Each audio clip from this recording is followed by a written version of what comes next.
Episode 7, Chapter 4.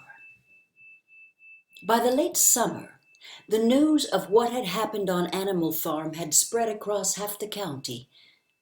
Every day, Snowball and Napoleon sent out flights of pigeons, whose instructions were to mingle with the animals on neighboring farms, tell them the story of the rebellion, and teach them the tune of Beasts of England.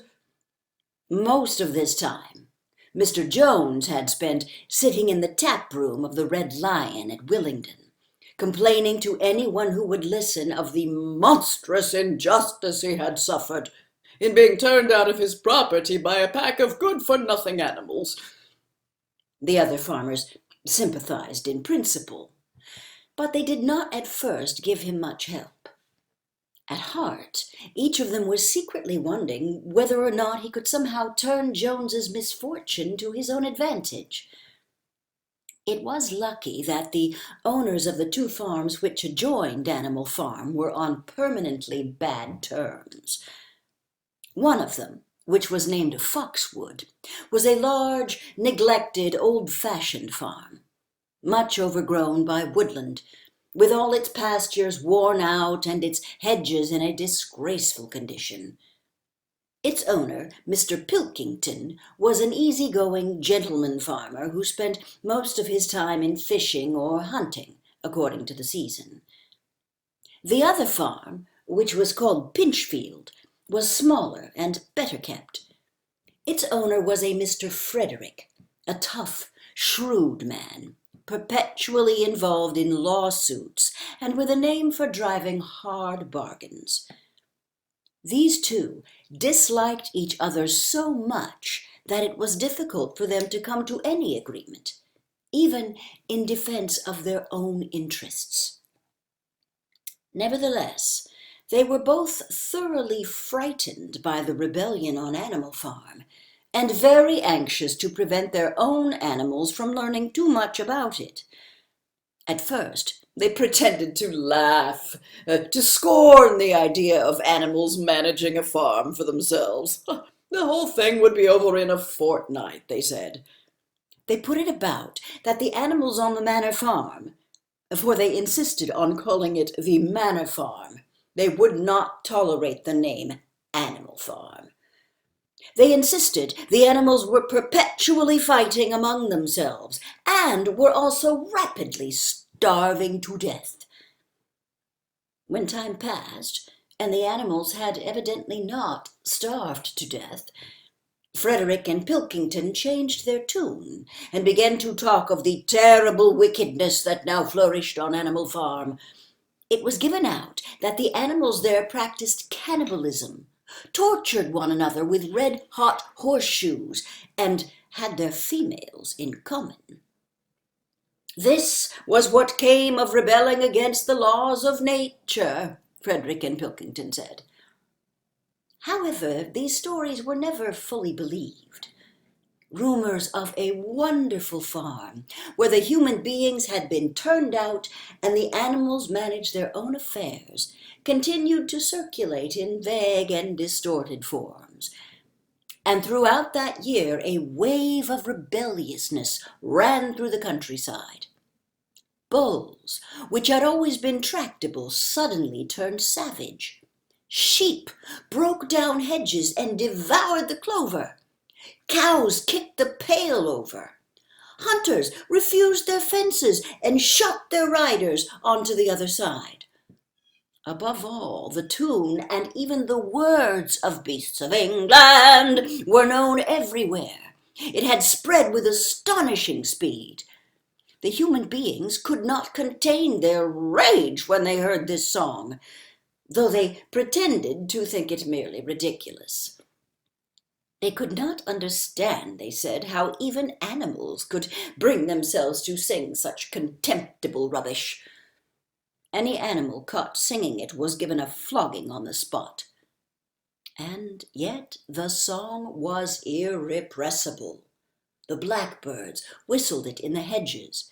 The pigeons cooed it in the elms. It got into the din of the smithies and the tune of the church bells, and when the human beings listened to it, they secretly trembled, hearing in it a prophecy of their future doom. Early in October, when the corn was cut and stacked, and some of it was already threshed, a flight of pigeons came whirling through the air and alighted in the yard of Animal Farm in the wildest excitement.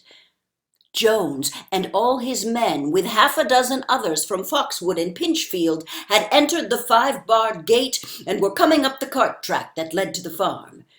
They were all carrying sticks, except Jones, who was marching ahead with a gun in his hands.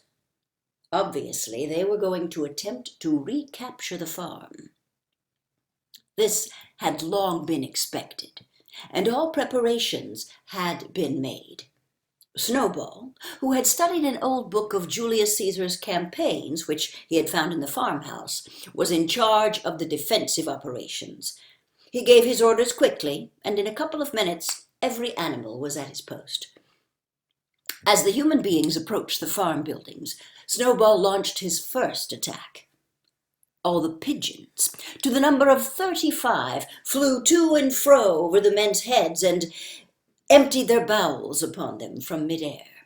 And while the men were dealing with this, the geese, who had been hiding behind the hedge, rushed out and pecked viciously at the calves of their legs.